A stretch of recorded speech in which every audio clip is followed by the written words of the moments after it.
Orang yang pertama kali membawa Al-Quran ke Pulau Jawa adalah Syekh Subakir.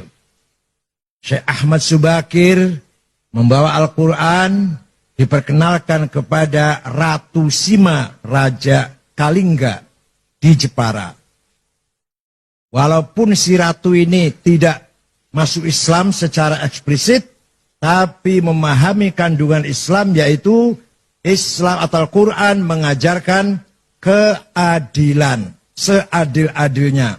Maka Ratu Sima, Kerajaan Kalingga, Jepara, terkenal ratu yang paling adil. Dan masyarakatnya dipersilahkan, diberi kebebasan memeluk agama Islam. Syekh Subakir mempunyai tugas apa? Merantai, mengkerangkeng apa? Mengikat makhluk-makhluk jahat yang ada di Jawa. Semua diikat dengan rantai, dibuang ke Laut Selatan. Kecuali dua makhluk yang tidak mengganggu Islam.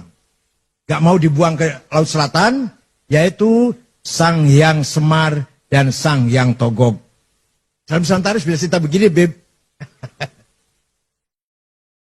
Karena beliau makhluk sangat bagus, walaupun tidak masuk Islam, tapi tidak memusuhi agama Islam.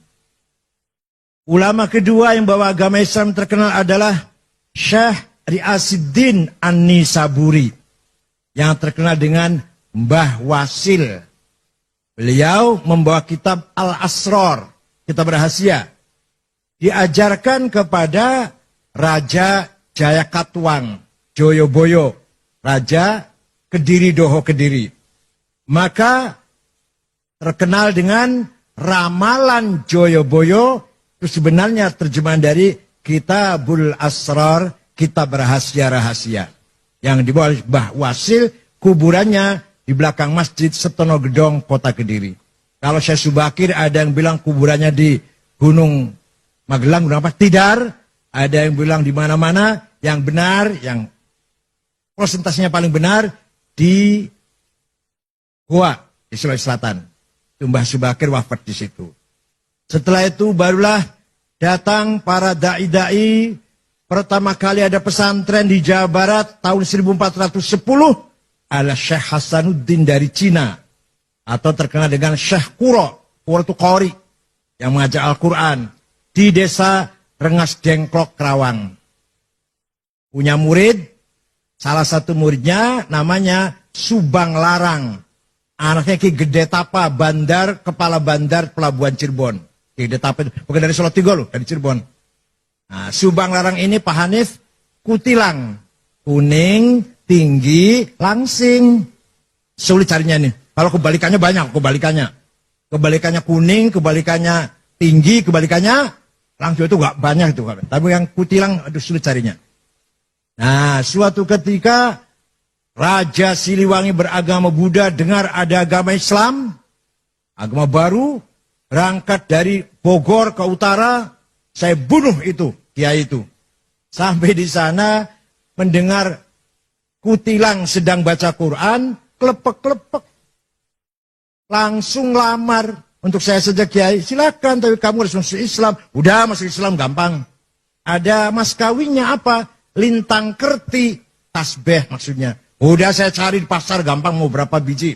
Nggak ada di sini. Adanya di Arab gampang saya mabur ke sana. Keluar dari rumahnya kiai, dia siap-siap terbang.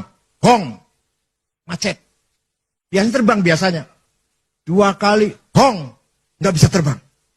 Hong, gagal. Kata Syekh Kuro sambil ketawa ngekek-ngekek barangkali. Kalau kamu mau terbang, baca Bismillahirrahmanirrahim. Baru hong. Hongnya tetap dibaca. Bismillah dulu. Ringkas cerita terbang. Tidak lama datang bawa tasbih.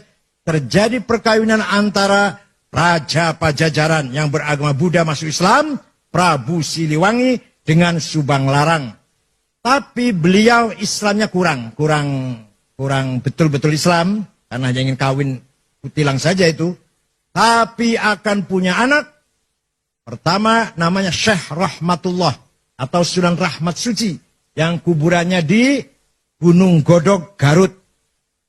Yang kedua, Syekh Somadullah yang terkenal dengan Ki Kuwu Sangkan. Yang ketiga perempuan namanya Rara Santang, dinikah oleh Habib. Namanya Said Abdullah Azmat Khan. Nanti punya anak, Syarif Hidayatullah, Sunan Gunung Jati. Nih, dongeng kayak gini harus apa santri ini?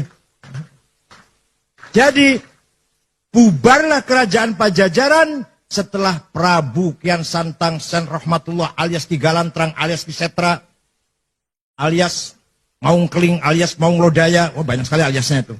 Menguasai kerajaan Pajajaran, semua masuk Islam kecuali Patih Pucukumun dengan suku Baduy di Malimping tetap agamanya Sunda Wiwitan atau Karuhunan yang menyembah Batara, Sang Batara.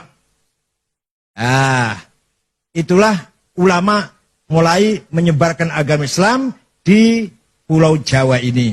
Dari Rengas Dengklok, Syekh Hasanuddin Syahkuro melahirkan beberapa santri ahli baca Al-Qur'an.